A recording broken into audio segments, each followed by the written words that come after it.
Rajinikanth ತಲೈವ different ಮ್ಯಾನರಿಸಂನಿಂದ ಭಾರತೀಯ ಚಿತ್ರರಂಗದಲ್ಲಿ super star ಅಂತ ಗುರುತಿಸಿಕೊಂಡವರು.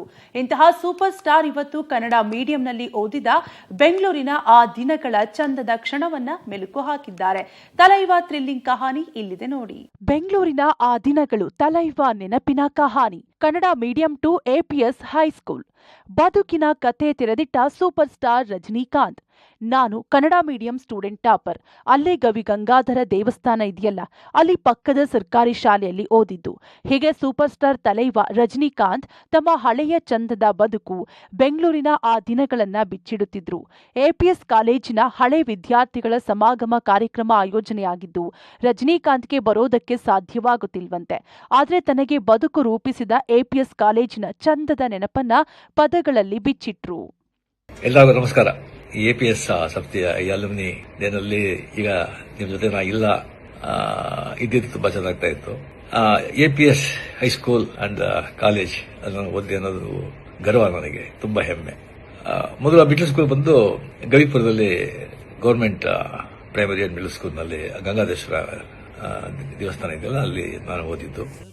ಕನ್ನಡ ಮೀಡಿಯಂನಲ್ಲಿ ಟಾಪರ್ ಆಗಿದ್ದ ರಜನಿಕಾಂತ್ APS ಕಾಲೇಜಿಗೆ ಹೋದಾಗ ಇಂಗ್ಲಿಷ್ ಭಾಷೆಯಿಂದ ತಬ್ಬಿಬ್ಬಾಗಿದ್ರಂತೆ. ಕನ್ನಡ ಟಾಪ್ ಸ್ಟೂಡೆಂಟ್ ಡಿಪ್ರೆಷನ್ಗೆ ಒಳಗಾಗಿ ಲಾಸ್ಟ್ ಬೆಂಚ್ ಸ್ಟೂಡೆಂಟ್ ಆಗಿದ್ರಂತೆ. APS ಕಾಲೇಜಿನ ಉಪನ್ಯಾಸಕರು ಉಚಿತ ಟ್ಯೂಷನ್ ಕೊಟ್ಟಿದ್ದು, ಡ್ರಾಮಾ ಆಕ್ಟಿಂಗ್ಗೆ ಪ್ರೋತ್ಸಾಹ ಕೊಟ್ಟಿದ್ದು, ಮೊದಲ ಬೆಸ್ಟ್ ಆಕ್ಟರ್ ಅವಾರ್ಡ್ ಸಿಕ್ಕಿದ್ದು, APS ಕಾಲೇಜಿನ ಗ್ರೌಂಡ್ನ ಆಟ, ಗೆಳೆಯರ ಜೊತೆಗಿನ ತುಂಟಾಟ ಎಲ್ಲಾ ಫ್ಲಾಶ್ ಬ್ಯಾಕ್ ಅನ್ನ ರಜನಿ ಒಂದೊಂದಾಗೆ ಹೇಳಿಕೊಂಡಿದ್ದಾರೆ. ಅಂಡ್ ಮಿಡಲ್ ಸ್ಕೂಲ್ನಲ್ಲಿ ಬಂದು 98% ನಾನು ಬಂದು ಪಾಸ್ ಮಾಡಿದ್ದು. ಸೊ ಒಳ್ಳೆ ಮಾರ್ಕ್ ಇದೆ ಅಂತ ಹೇಳ್ಬಿಟ್ಟು ನಮ್ಮ ಅಣ್ಣವರು ಬಂದ್ಬಿಟ್ಟು ಇಂಗ್ಲಿಷ್ ಮೀಡಿಯಂ ಸೇರಿಸ್ಬಿಟ್ರು. ಸೊ ಫುಲ್ ಕನ್ನಡ ಮೀಡಿಯಂ ಅಲ್ಲಿ ಇದ್ದವನು ಕರ್ತ ಇಂಗ್ಲಿಷ್ ಮೀಡಿಯಂ ಎಲ್ಲ ಸಬ್ಜೆಕ್ಟ್ ಇಂಗ್ಲಿಷ್ ಅಂತ ಹೇಳ್ಬೋದು. ನಾನು ಫಸ್ಟ್ ಬೆಂಚ್ ಅಲ್ಲಿ ಇದ್ದ ಸ್ಟೂಡೆಂಟ್ ಲಾಸ್ಟ್ ಬೆಂಚ್ ಬಂದ್ಬಿಟ್ಟೆ. ಅಲ್ಲಿ APS ಹೈಸ್ಕೂಲ್ನಲ್ಲಿ ಎಲ್ಲ ಮೇಸ್ಟ್ರುಗಳು, ಟೀಚರ್ಸ್ ಅಷ್ಟೊಂದು ನನ್ನ ಮೇಲೆ ಕರುಣೆ ತೋರಿಸಿ ನನ್ನ ಕಷ್ಟದ ಅರ್ಥ ಮಾಡಿಕೊಂಡು ಅಷ್ಟೊಂದು ಪ್ರೇಮದಿಂದ ಹೇಳ್ಕೊಟ್ಟು ಪಾಠ ಹೇಳಿ, ದೊಡ್ಡ ಸ್ಕೂಲ್ ಅಂದ್ರೆ ನಮ್ಮ national high school and college and ನಮ್ಮ APS ಹೈಸ್ಕೂಲ್ ಅಂಡ್ ಕಾಲೇಜ್. ಆ ಹೈಸ್ಕೂಲ್, ಆ ಕಾಲೇಜ್, ಆ ಕಟ್ಟಡ, ಆ ಕಲ್ಲಿನ ಕಟ್ಟಡ, ಅದರ ಮುಂದೆ ಇದ್ದ ಅಷ್ಟೊಂದು ದೊಡ್ಡ ಮೈದಾನ, ಅಲ್ಲಿ ನಾವಿದ್ದ ಆಟಗಳು, ಕ್ರಿಕೆಟ್, ಫುಟ್ಬಾಲ್, ಖೋ-ಖೋ, ಕಬಡ್ಡಿ, ಎಷ್ಟೊಂದು ಅದೆಲ್ಲ ಬಂದು ಮರೆಯೋದಕ್ಕೆ ಸಾಧ್ಯ ಇಲ್ಲ ಆ ದಿನಗಳು. ಇನ್ನು ಲಹರಿ ಸಂಸ್ಥೆಯ ಮುಖ್ಯಸ್ಥರಾದ ಲಹರಿ ವೇಲು ಕೂಡ APS ಕಾಲೇಜಿನ ಹಳೆ ವಿದ್ಯಾರ್ಥಿ. ತಮ್ಮ ಕಾಲೇಜಿನ ದಿನಗಳನ್ನ ಮೆಲುಕು ಹಾಕಿದ್ದು ಹೀಗೆ. ಬೆಂಗಳೂರು ಸೌತ್ನಲ್ಲಿ ಆಚಾರ್ಯ ಪಾಠಶಾಲೆ ಕಾಲೇಜು ಅಂತಂದ್ರೆ ಇದು ಬಹಳ ಫೇಮಸ್. ನಾನು ಓದಿದಲ್ಲೇ ಕಾಮರ್ಸ್ ಸ್ಟೂಡೆಂಟ್.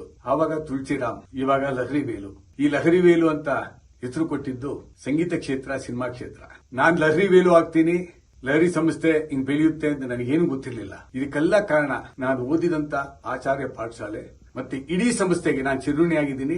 ಇದೇ 26ನೇ ತಾರೀಕು ಜನವರಿ ಹಳೆ ವಿದ್ಯಾರ್ಥಿಗಳ ಸಮ್ಮಿಲನ ಎಂತ ಅದ್ಭುತವಾದ ಕೆಲಸ ಮಾಡ್ತಾ ಇದ್ದಾರೆ ನೋಡಿ. ಸಿನಿಮಾ ಕ್ಷೇತ್ರದಿಂದ ವಿಶ್ವವಿಖ್ಯಾತ ರಜನಿಕಾಂತ್ ಅವರು ನಮ್ಮ ಜೂನಿಯರ್ ಅಂದ್ರೆ ಸ್ಕೂಲಲ್ಲಿ ಸಿನಿಮಾದಲ್ಲ, ಉಪೇಂದ್ರ, ನಿಮ್ಮ ಲಹರಿ ವೇಲು, CN ರಾವ್ ಸಾವಿರ, ಭಾರತ ರತ್ನ, ಇನ್ನ ಯಾರೇನಿದ್ದಾರೋ ಗೊತ್ತಿಲ್ಲ ನನಗೆ. ಅವರೆಲ್ಲ ನೋಡಬೇಕು ಅಂದ್ರೆ 26ನೇ ತಾರೀಕು ಸಂಜೆ ಜನವರಿ, ಬರೀದೆ ಬನ್ನಿ. ರಜನಿಕಾಂತ್ ಹಳೆಯ ಬದುಕಿನ ದಿನಗಳು ತೆರೆದಿಡ್ತಾ ಇದ್ರೆ ಕನ್ನಡಿಗರಿಗೆ, ಬೆಂಗಳೂರಿಗರಿಗೆ ರಜನಿ ಮತ್ತಷ್ಟು ಆಪ್ತರು ಅಂತ ಅನಿಸಿಬಿಟ್ರು. ಅದೆಷ್ಟೇ ಎತ್ತರಕ್ಕೆ ಬೆಳೆದು ಬಂದ ಹಾದಿಯನ್ನೊಮ್ಮೆ ನೆನಪು ಮಾಡಿಕೊಳ್ಳೋದು ನಿಜಕ್ಕೂ ತಲೈವ ವ್ಯಕ್ತಿತ್ವಕ್ಕೆ ಕಿರೀಟ. ಪವಿತ್ರ ಕಡ್ತಲ, ಪಬ್ಲಿಕ್ TV, ಬೆಂಗಳೂರು.